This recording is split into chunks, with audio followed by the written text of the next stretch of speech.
Dieu vous bénisse tous. Amen. C'est avec joie que je salue chaque frère et chaque sœur dans le nom précieux de Jésus-Christ. Par la grâce de Dieu, nous allons passer à la prédication, mais je vous annonce que mon voyage pour le Rwanda est en préparation. Par la grâce de Dieu, mon fils qui est là m'a déjà acheté le billet avion. Le billet avion est déjà là. Il me reste qu'à remettre en ordre avec les vaccinations contre la fièvre jaune, contre le Covid. Je me suis déjà eu. Et si Dieu le veut, dimanche prochain, ce sera le dimanche dernier avril. Et le mardi qui vient, je prendrai l'avion. Je resterai par la grâce de Dieu au Rwanda du 5 octobre au 30 octobre. Donc tout le monde peut vous séparer. Que Dieu vous bénisse. Amen. Maintenant, nous allons continuer le message qu'on a commencé mardi passé. Je vous invite à vous lever. Nous lirons aujourd'hui dans 1 Corinthiens, chapitre 2, versets 9 et 10. Première épître de Paul aux Corinthiens, chapitre 2, versets 9 et 10. Je lis la parole de Dieu. Mais comme il est écrit, ce sont des choses que l'œil n'a point vues, que l'oreille n'a point entendues, et qui ne sont point montées au cœur de l'homme. Des choses que Dieu a préparées pour ceux qui l'aiment. Dieu nous les a révélées par l'Esprit. Car l'Esprit sonde de tout, même les profondeurs de Dieu. Amen. Amen. Que Dieu ajoute ses bénédictions à la lecture de sa parole. Amen. Amen. Asseyez-vous, je vous en prie. Mes frères et sœurs, voilà pourquoi nous venons à l'église. Si vous venez à l'église et que vous ne mettez pas de côté tout ce qui est charnel, vous n'arriverez jamais au but.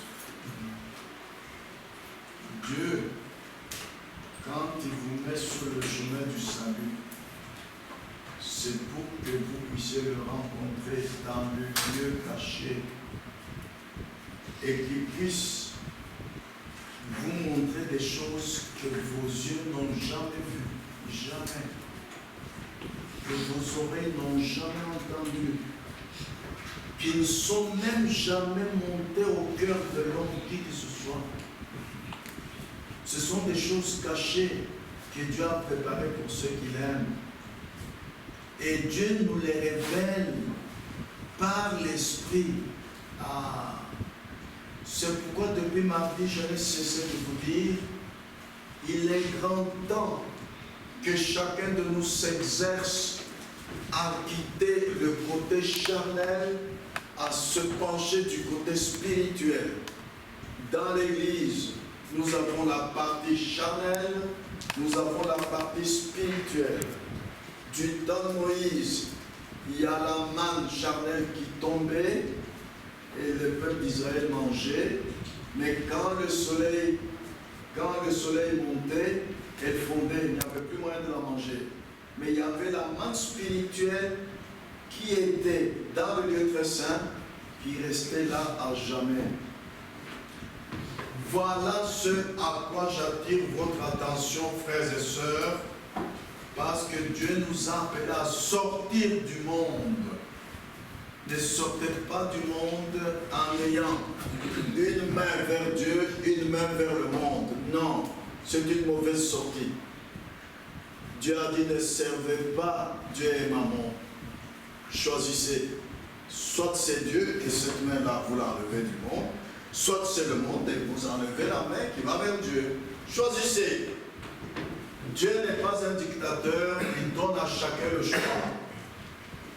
Lorsque les frères et sœurs qui sont sauvés ont reçu le baptême du Saint-Esprit, car il est écrit dans Actes 2, 38-39, repentez-vous, faites-vous baptiser dans l'eau au nom de Jésus-Christ pour le pardon de vos péchés et pour recevoir le don du Saint-Esprit. Cette promesse est pour vous, pour vos enfants et pour tous ceux qui sont au loin, en aussi grand nombre que le Seigneur notre Dieu les appellera. Mais quand les gens qui sont baptisés dans l'eau, qui sont après s'être repentis, arrivent à recevoir le baptême du Saint-Esprit, ils disent, oh, ce serait le sommet, c'est tout ce qu'il y a. Cela est faux. Ne vous imaginez pas que quand vous êtes baptisé du Saint-Esprit, c'est le sommet et c'est tout ce qu'il y a. Non. Parce que à ceux qui ont le baptême du Saint-Esprit, Jésus a dit dans Acte 1, 8, vous recevrez une puissance, le Saint-Esprit survenant sur vous. Et vous serez mes témoins à Jérusalem, en Judée, jusqu'aux extrémités de la terre. Par le baptême du Saint-Esprit, vous recevez une puissance. Et il n'y a pas de sommet à la puissance de Dieu. Il n'y a pas de limite. Non. Nous continuons à avancer sans cesse. Que la volonté de Dieu soit faite. Car c'est une fontaine illimitée de Dieu. Et elle n'a pas encore été entamée. Ce sont des bénédictions et des puissances au sujet desquelles nous ne savons rien. Tu n'as jamais vu ça. Tu n'as jamais entendu parler de ça. Non. Il faut que Dieu te révèle cela. Cela est au-devant de l'Église de Dieu qui croira réellement. En effet, nous avons lu dans 1 Corinthiens chapitre 2, versets 9 et 10. J'aimerais qu'on relise cela. 1 Corinthiens chapitre 2, versets 9 et 10. Commençons même au verset 7. 2 Corinthiens chapitre 2, versets 7 à 10. Nous prêchons la sagesse de Dieu, pas la sagesse des hommes. Non, la sagesse que personne ne connaît. Voilà ce que nous prêchons. Mystérieuse et cachée. Alléluia. Que Dieu, avant les siècles, avait destiné pour notre gloire. Notre gloire, nous, l'Église de Dieu vivant. Sagesse qu'aucun des chefs de ce siècle n'a connue.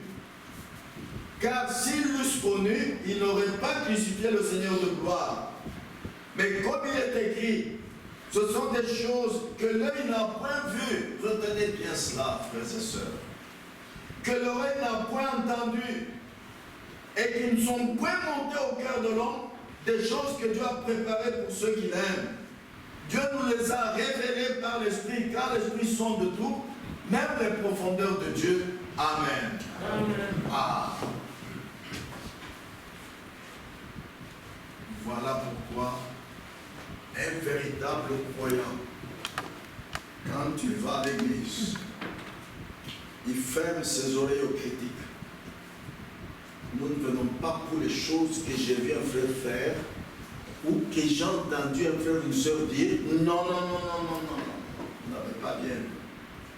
Nous venons ici pour des choses que personne n'a jamais dites, que personne ne connaît, qui n'est jamais monté au cœur. Tu n'as même jamais pensé que non, écoutez, pour redresser ce frère-là, je vais dire, ce n'est jamais monté en ton cœur.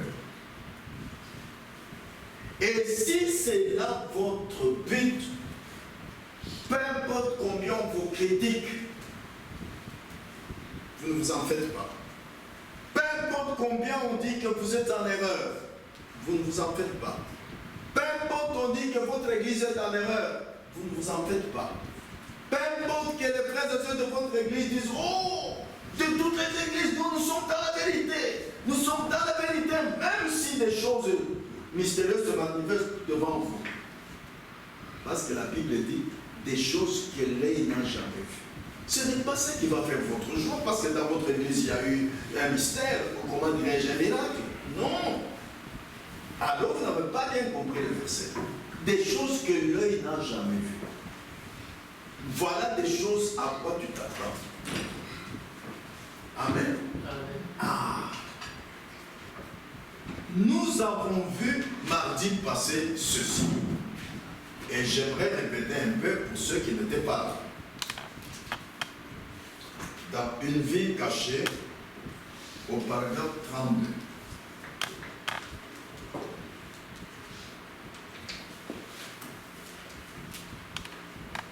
comment est-ce que Dieu les a emmenés à ce glorieux endroit?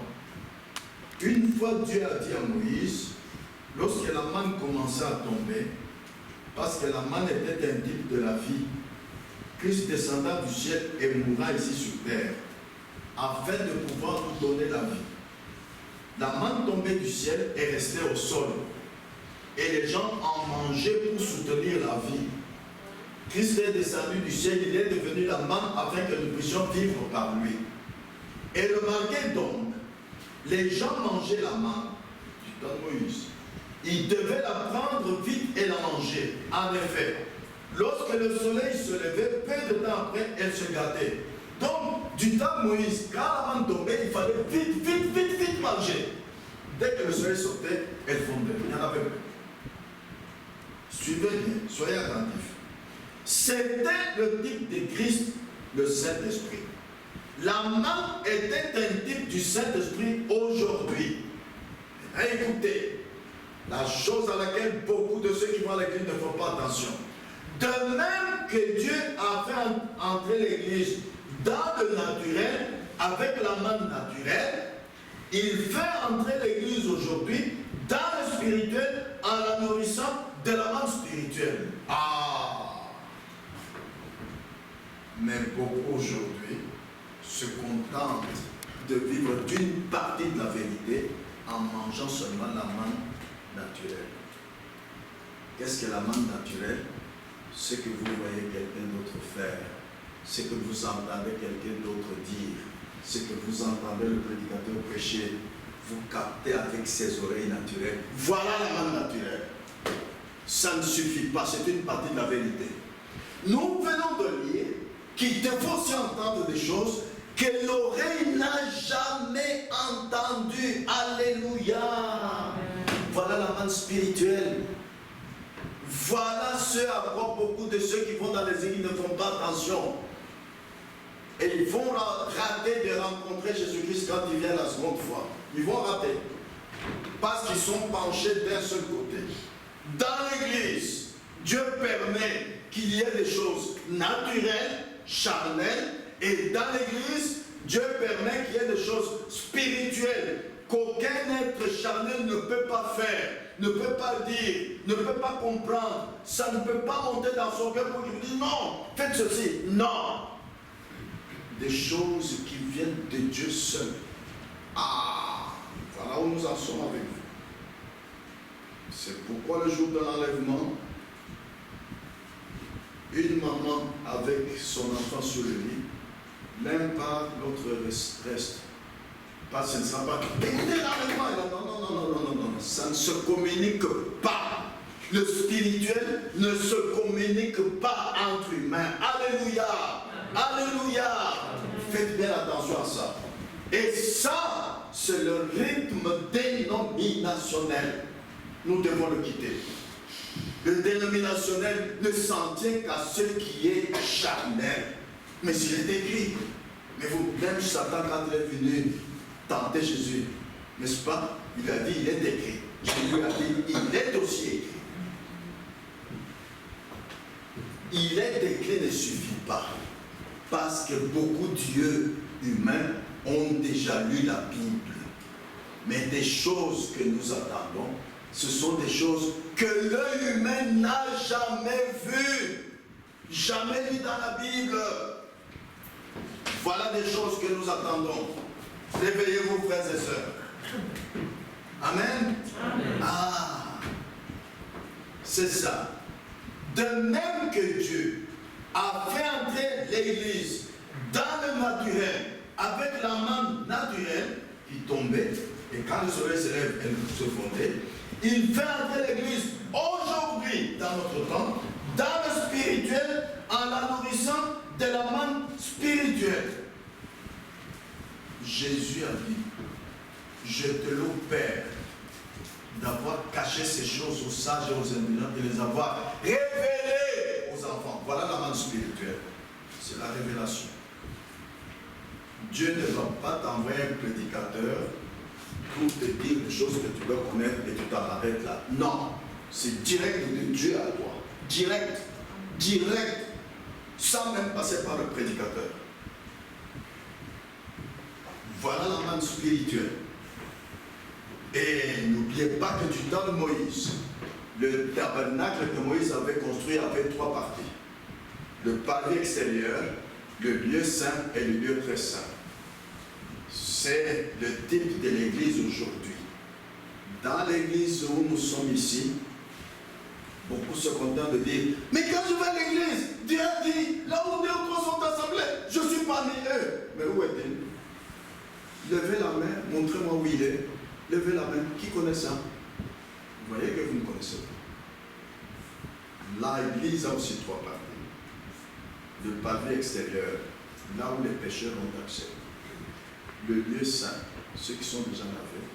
Et le lieu très saint, ceux qui sont préparés à aller rencontrer Dieu, marchent correctement, s'habillent correctement comme Dieu exige, passent le voile correctement comme Dieu exige. Alors, dès qu'ils entrent, le voile se referme derrière. Ceux de l'église ne te voient plus. Ceux de l'église ne t'entendent plus. Tu es seul avec Dieu. Et c'est là que tu reçois la manne spirituelle, toi seul. C'est individuel. Et c'est la révélation individuelle. Alléluia. Voilà où nous en sommes, frères et sœurs. Et puis il dit également ceci. Lorsque l'Église est passée de la mort à la vie le jour de la Pentecôte, Dieu a fait tomber la manne spirituelle du ciel. Cela nourrit l'Église jusqu'à ce que Jésus revienne de nouveau pour que nous entrions dans le millénium à la terre promise. La manne spirituelle, je vous lis encore ce que le prophète de notre temps nous dit ici. Dieu dit à Moïse, dans le tabernacle que Moïse avait construit, fais un pot d'or et mets cette manne là-dedans, cette manne qui tombait, qui fondait, mets ça dans un pot. Et rappelez-vous que lorsqu'un croyant entrait là dans le lieu très saint, là où on a mis la manne dans un pot, cette manne ne s'épuisait jamais. Elle était toujours fraîche. Elle ne fondait plus. Nouvelle et délicieuse au fur et à mesure que les jours passaient, au fur et à mesure que les années passaient. Et n'importe quel homme qui vient à Christ, qui se cache, et derrière qui le voile tombe, est dans la présence du Dieu Tout-Puissant. Il mange la manne jour et nuit, heure après heure. Elle est toujours aussi délicieuse qu'elle l'était le premier jour lorsqu'on lui a parlé de son âme.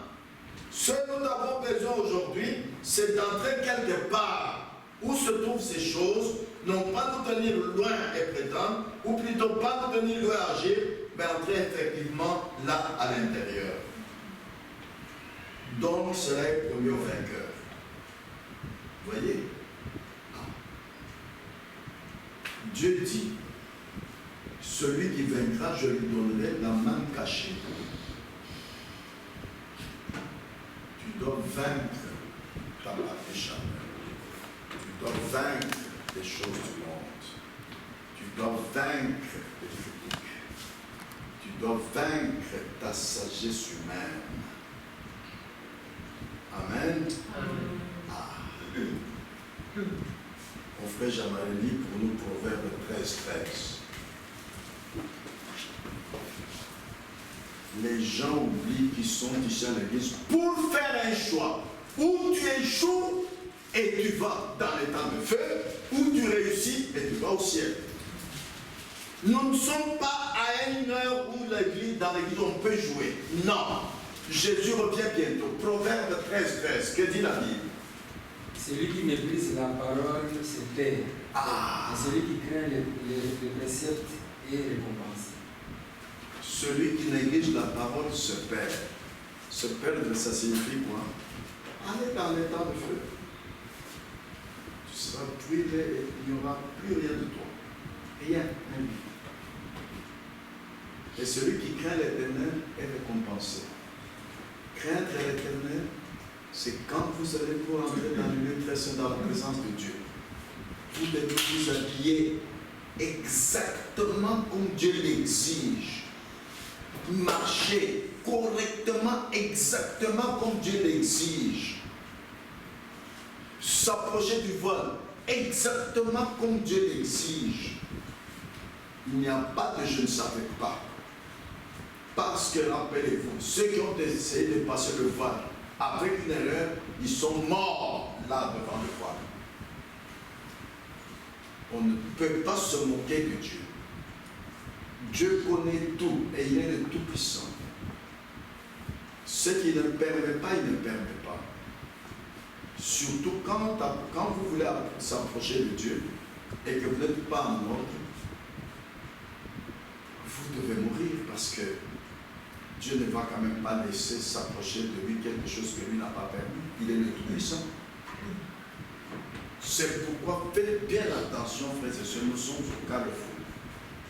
Les uns vont vers la vie éternelle par leur choix, les autres vont vers les temps de feu par leur choix.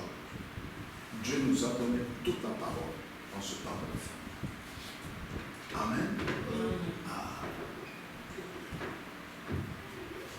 Aujourd'hui, la manne spirituelle, nous venons de le voir, c'est comme la manne qui était dans le pot, comme Dieu l'avait dit à Moïse, qui était déposée dans le lieu très saint, dans la présence de l'Éternel. Aujourd'hui, dans chaque âge, à la fin du message, à tous les 7 âges de l'Église, dans l'Apocalypse, il est écrit que celui qui a des oreilles entende ce que l'Esprit dit aux églises. Pas le prédicateur, l'Esprit. Ah! Voilà pourquoi quand vous venez à l'église, demandez-vous après des années, est-ce que moi, quand j'ai déjà entendu ce que l'Esprit dit? Que chacun s'interroge. Si vous n'avez pas entendu ce que l'Esprit dit, vous avez raté la préparation pour aller à l'enlèvement. La préparation pour aller à l'enlèvement, ce sont des gens qui ont mangé la manne spirituelle, qui sont en connexion avec le Saint-Esprit, qui sont préparés par le Saint-Esprit, qui sont conduits par le Saint-Esprit. Alléluia. Ah. Quand nous disons aux gens, Dieu a envoyé le message qui prépare l'épouse, c'est le message qui vous est donné par le Saint-Esprit, qui vous est fait comprendre par le Saint-Esprit. Quand vous faites une erreur, c'est le Saint-Esprit qui vous convainc, pas un homme. Non, le Saint-Esprit, il convaincra le monde en ce qui concerne le péché. Amen. Voilà la manne spirituelle, frères et sœurs. Écoutez encore ceci dans une vie cachée, au paragraphe 39, nous lisons ceci.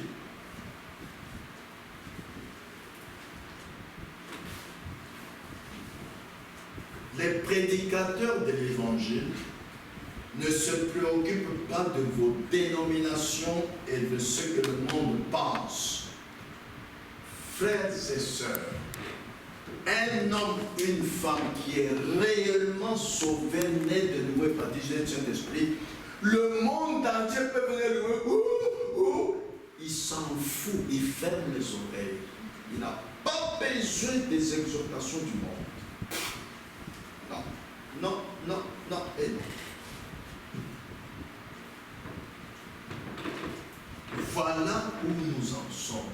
Si toi, tu tiens encore compte des moqueries des gens du monde, des moqueries des autres frères et sœurs des autres assemblées, tu n'es pas encore arrivé à la hauteur. Non. Non. Les prédicateurs ne se préoccupent pas de vos dénominations, de ce que le monde pense, mais ils cherchent à accéder à la manne cachée, là où la pleine révélation de Dieu rend l'amour parfait dans votre cœur. Et Dieu, et vous, et tout le reste, vous êtes au repos. Dieu a dit en Matthieu 11, 28, venez à moi, vous tous qui êtes fatigués et chargés. Vous êtes fatigués de quoi? Fatigués d'attendre l'accomplissement de la parole. Fatigués d'attendre de recevoir le baptême du Saint-Esprit. Et vous qui êtes chargés de quoi? Avec le fardeau de vos péchés. Venez à moi. Et Dieu est où? Quand il dit venez à moi, pas ici dans l'église, mais dans la troisième partie de l'église. Alléluia. Voilà où beaucoup de frères et sœurs, jusqu'à présent, n'ont pas trouvé Dieu. Ils le cherchent, mais ils le cherchent mal. Tu ne vas quand même pas aller chercher Dieu au bar. Tu ne vas pas chercher Dieu chez toi. Non. Tu dois chercher Dieu dans la troisième partie de la demeure de Dieu, dans le lieu très saint, là où il y a des exigences strictes pour y entrer. Voilà, quand Dieu dit venez à moi, c'est là que tu dois aller. Assurément, les gens là à l'extérieur qui sont charnels mangeaient de la manne, mais ils n'en savaient rien pour toi. Ils n'avaient jamais été à l'intérieur où toi tu vas entrer. Y avez-vous déjà été, mon cher frère? Avez-vous déjà rencontré Dieu dans le lieu très saint? Vous a-t-il déjà parlé? Ou a-t-il déjà fait quelque chose d'extraordinaire pour vous? Êtes-vous déjà dans votre vie arrivé au niveau où Christ signifie plus pour vous que toutes les disputes que vous pouvez avoir au sujet de votre église? Est-ce que Christ a déjà signifié pour vous plus que le monde entier? Parce qu'il t'a fait ou il t'a donné quelque chose que personne dans le monde entier ne peut pas te donner. Il ne peut pas faire pour toi. Est-ce qu'il t'est déjà arrivé ça? Moi, je vous ai donné un témoignage de ma vie.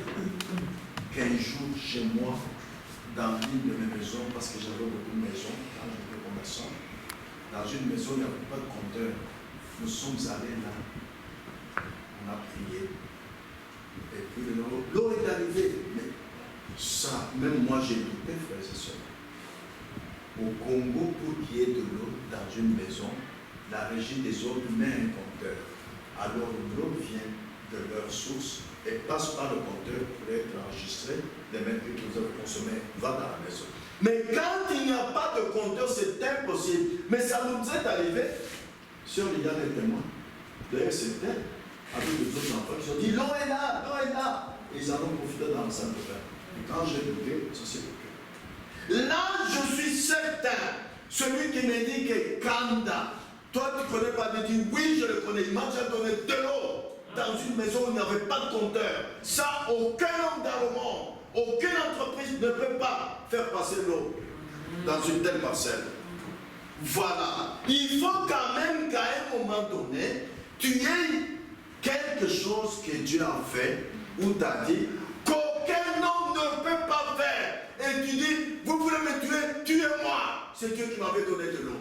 Il est avec moi. Voilà le christianisme. Je n'ai ni argent ni ce que j'ai. Tu dois avoir quelque chose, mon frère, ma soeur. N'ayez pas seulement un Dieu théorique, un Dieu historique, il est écrit.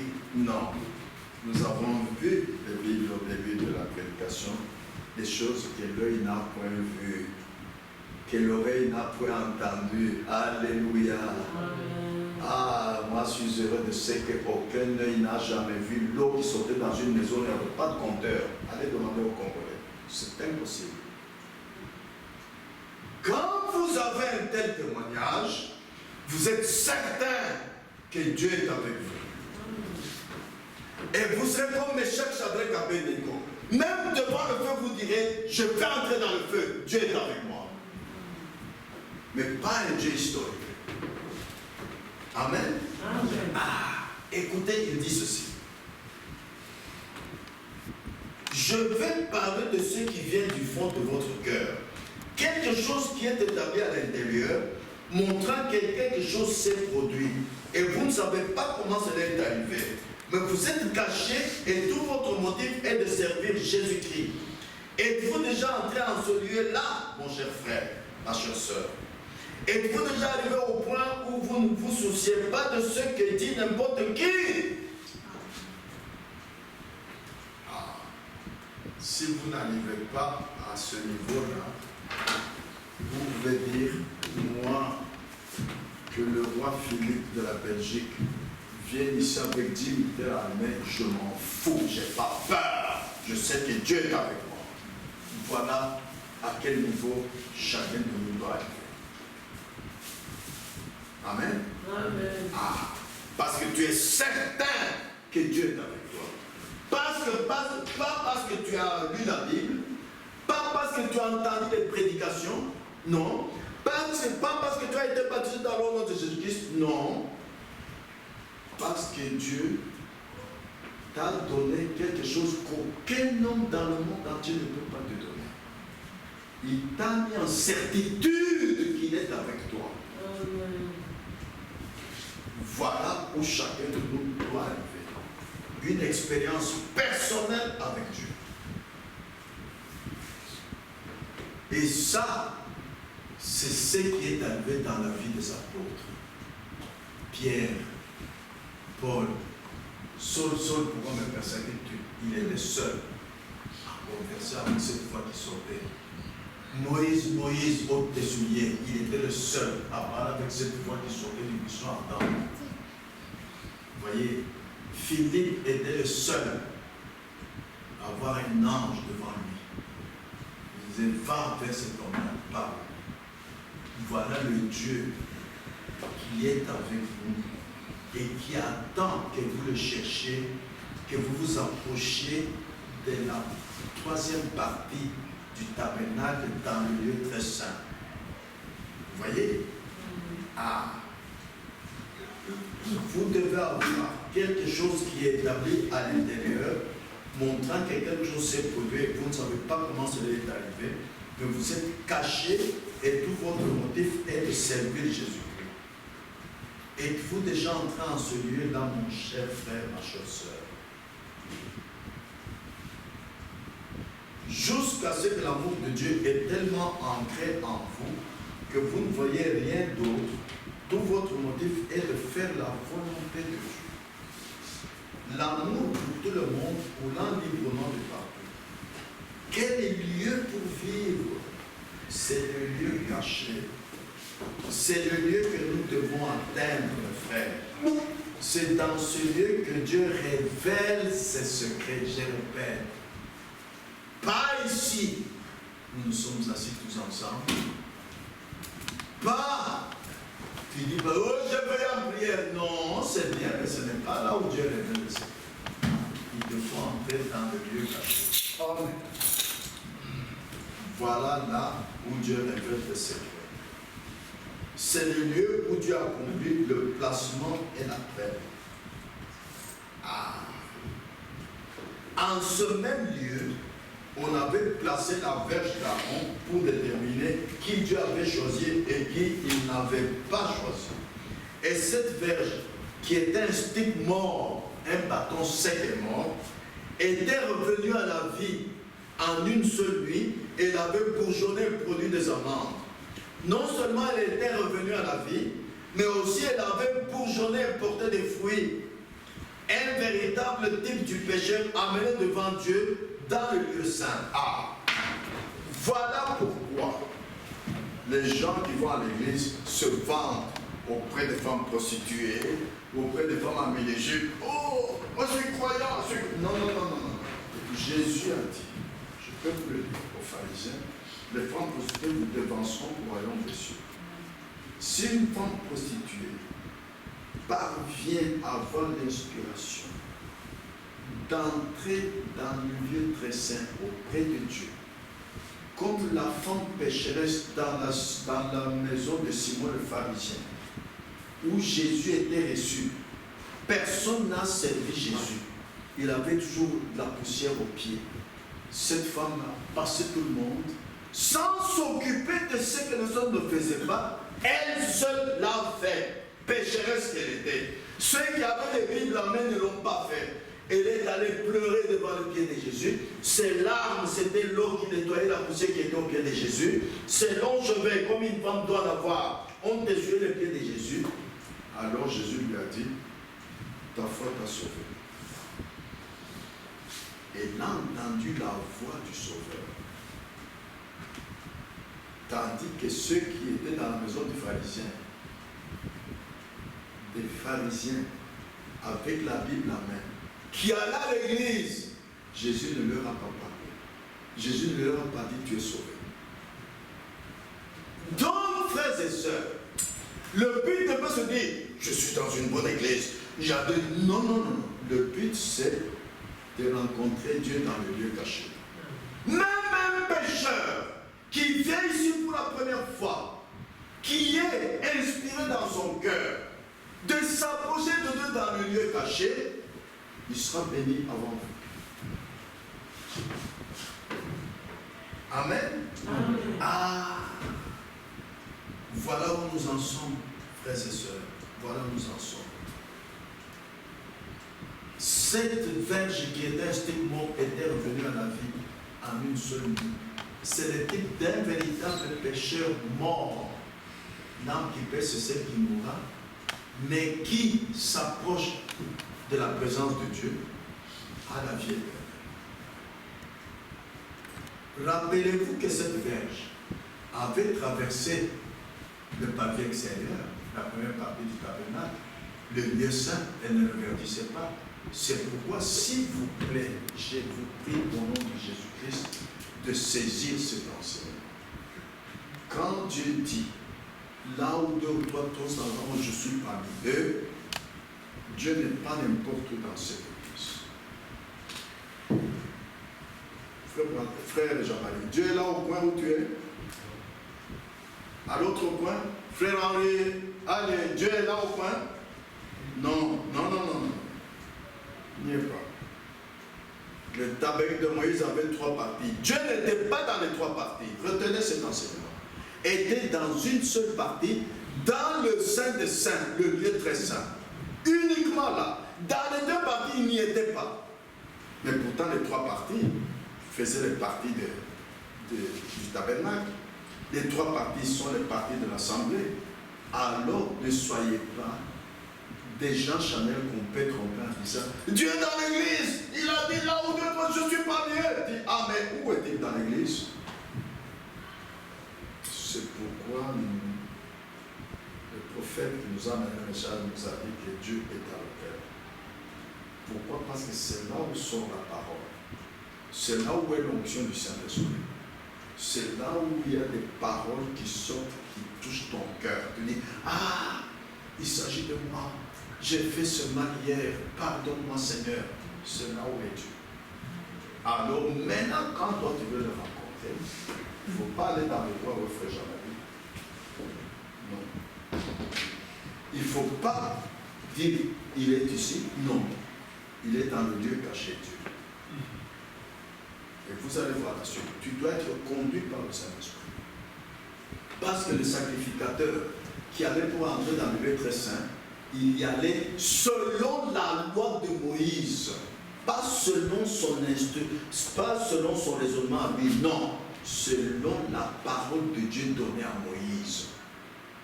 Donc nous aussi, pour aller vers Dieu, nous devons y aller selon la parole de Dieu. Qui nous dit, celui qui nous a oints et qui nous a fait avec moi, Dieu, c'est Dieu. Pour aller vers Dieu, tu ne dois pas être charnel. Non, non et non, s'il vous plaît, retenez ça. Le sacrificateur qui allait était oint d'huile. C'était l'huile naturelle. Mais nous, pour y aller, il faut être oint du Saint-Esprit. Amen. Amen. Ah, voilà pourquoi beaucoup n'y arrivent pas. N'y allez pas d'une manière charnelle, d'une manière intellectuelle, pas la connaissance charnelle. Non. Il faut y aller par l'onction du Saint-Esprit. Étant conduit par le Saint-Esprit, nous allons y arriver, frères et sœurs. Autrement, vous n'y arriverez pas. Écoutez la suite.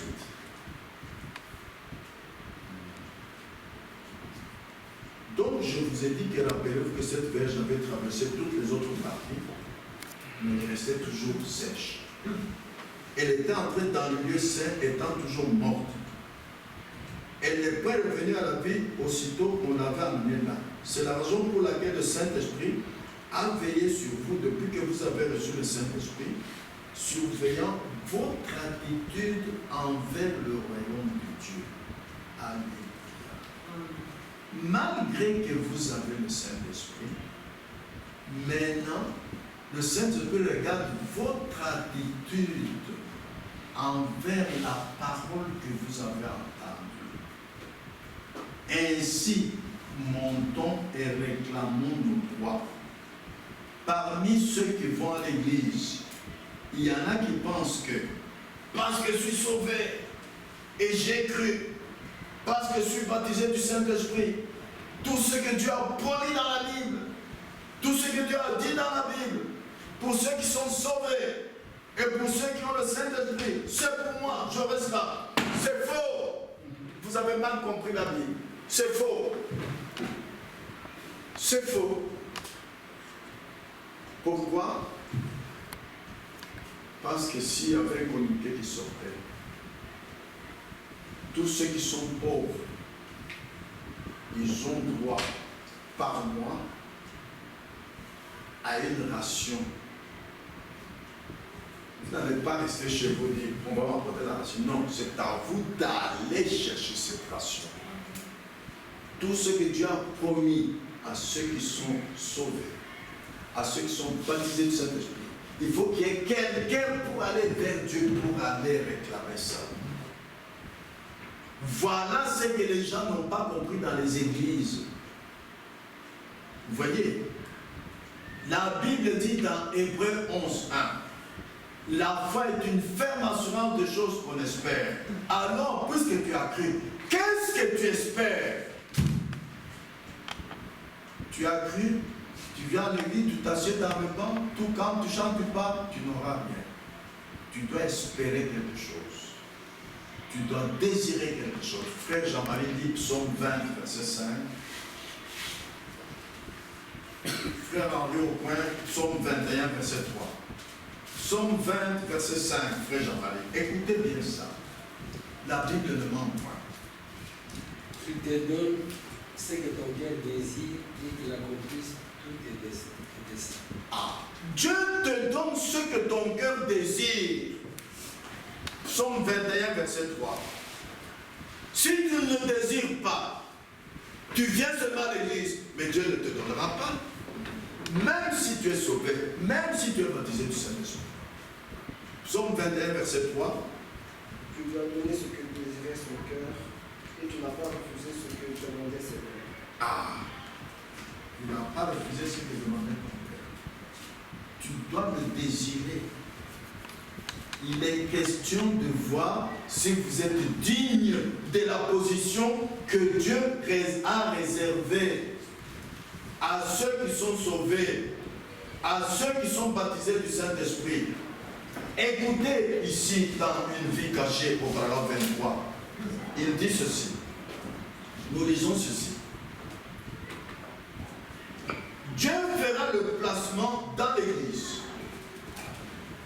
Ça ne sera pas des gens qui vont ici et là, des novices de théologie, mais Dieu placera dans l'église, selon le choix de Dieu, selon que le Saint-Esprit a instruit cette église et l'a élevée. Et là, Dieu adoptera à leur position ses fils. Ils sont déjà ses fils, mais il est question de voir s'ils sont dignes de la position qu'il leur réserve. Rappelez-vous, le fils qui avait pris l'héritage de son père, il est allé dans la prostitution, boire et tout. Il était toujours le fils, n'est-ce pas? Mais c'est jusqu'au jour où il a dit, ah, que Marie dit, maintenant voilà, je n'ai même plus à manger. Je vais rentrer auprès de mon père. Ah! Que tu sois baptisé du Saint-Esprit, que tu sois né de nouveau, bien sauvé, tu dois aller auprès du Père. Lui montrer ce que ton cœur désire. N'oubliez pas ça. Autrement, tu resteras calme 20 ans, sans la manifestation d'aucun don spirituel, sans être préparé à l'adoption, sans être préparé à aller à l'enlèvement. Qu'est-ce que c'est être préparé à l'enlèvement? Ton corps doit changer. Je vous ai dit, je vous l'ai dit, que la Bible enseigne que ce n'est pas ce corps mortel qui va à l'enlèvement. Même baptisé du Saint-Esprit, ça n'ira pas. Il doit d'abord être changé dans un corps immortel, dans un corps incorruptible. Alléluia. Amen. Voilà ce que les gens, même baptisés du Saint-Esprit, oublient. Mais en ce moment-là, n'oubliez pas l'enfant prodigue. Tu es toujours fils de Dieu, fille de Dieu, oui. Tu as toujours le baptême du Saint-Esprit, oui. Mais tu es dans la position exigée par Dieu pour recevoir ces choses. Voilà la question que tu dois te poser. Ne soyez pas comme les vierges folles. Quand on a dit l'époux est là, elle croyait avoir le baptême du Saint-Esprit, Jésus a dit, je ne vous connais pas. Ne vous donnez pas l'impression charnelle que vous êtes baptisé du Saint-Esprit, que vous êtes prêt à la... Non. Nous allons voir tout de suite comment est-ce que tu peux être certain que tu es baptisé du Saint-Esprit.